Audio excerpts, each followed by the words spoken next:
And so, I mean, that's what you're expecting, a higher level of skill whenever you do a DAW mix. And I know this for sure, that all churches out there are struggling to even find a volunteer that can do the room mix, right? So, Right. and then you have all these small churches that hear you should have a DAW mix, and then they implement the DAW mix, and they're like, oh, then it just goes downhill even further.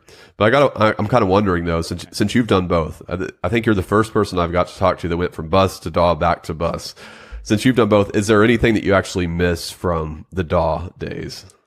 Part of it is because of our situation. I'll say, if we had a real drum kit, I think I would miss triggers. I think I would miss drum triggers.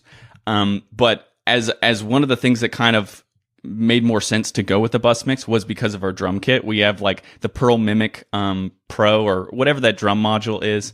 And so it's one of the nicer, electronic kits that you put the drum head on, the actual, snare, the actual tom, so it feels as much like a real kit as you can get. And so that's kind of like, that's another thing, that's a side tangent, but that's kind of like the cheat code for like at least I think for a good online mix, and even to some extent a good house mix, is that our stage volume is basically nothing. It's like zero, and so we're able to, have full control of the drums in the room, but also on the live stream, and that makes a big difference. But I think if I was running a DAW still, I think, we had a regular kit, I think, being able to use triggers, very, at least a lot more like easily, that would be a benefit to using a DAW.